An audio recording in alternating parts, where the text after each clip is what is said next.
खुलुमबाय दायो फरायनो लादों दा हेडलाइन निउज फैगौ 2025आव बिपिएफआ इउपिपिएलखौ बिटिसिनिफ्राय आउट खालामगोन बे रोखा बाथ्राखौ बुंदों खाम्फा बरगयारि बिथाङा राजखान्थियाव जोंखौ रावबो फोरोंनाङा जों मिन्थिखागौ राजखान्थिखौ मारै खालामनांगौ थांखिजों हाग्रामा महिलारि बिथाङा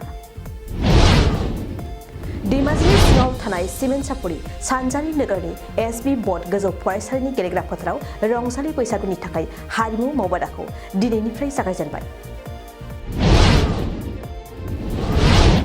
नब कुमार सरनियानो एसटी सार्टिफिकेट होनायनि गुदियाव बिपिएफनि आमोलाव आरो बारग' मन्त्रि चन्दन ब्रह्म बिथाङा लोब्बा दंफायोमोन बे बाथ्राखौ बुंदों एपिसिटिनि स्पकपार्सन गेरजिन मोसाहारिया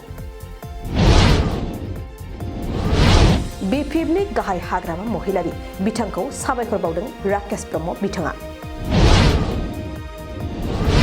24 नं मसलपुर बियाबनि सिङाव सरकारनि गोबां मावथांखिफोरखौ बेखेवनानै होदों बिथां राकेश ब्रह्मआ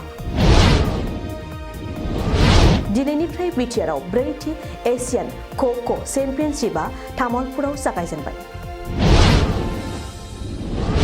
हरखाब जाब्रबथायजों अदालगुरि इउटि र'डआव नाबां बर' मुंनि सासे सुबुंनि जायगायाव जिउ खहा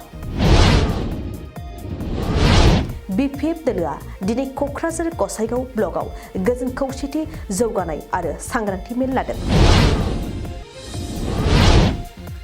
बाक्सानि गान्दा क्लाबनि बेन्दोङाव थानाय मोन 11 गामिनि रायजो राजाफ्रा बिटिआर सरकारनिसिम गोग्लैसोना थानाय हाबाफोरखौ थाबैनो मावफुंनानै होनो थाखाय आरज गाबदों दिनैनि हेडलाइन निउजआ एसेनोसै गोजोन्थों बाइक सालायनो मोजां मोनग्राफोरनि थाखाय गोजोनथाव खौरां मार्च दाननि 22-23 आरो 24 अक्ट' सानथामनि थाखाय दावहारु अट' एजेन्सिया नोंथांनो लाबोगासिनो मेगालन काम एक्सचेन्ज मेला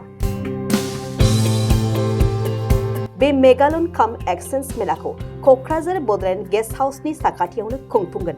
बे मेलायाव बारा नङा 14,999 रांसिमाव डाउन पेमेन्ट होनानै बाजाज कम्पानिनि गुबुन गुबुन बाइकफोरखौ ल'नाव लानो हागोन एक्सचेन्ज खालामग्राफोरनि थाखाय एक्सचेन्ज ब'नासबो थागोन बाइक सालायनायाव हमनो थाखाय बायगिरिया बेसेन लायालासे हेलमेटबो मोनगोन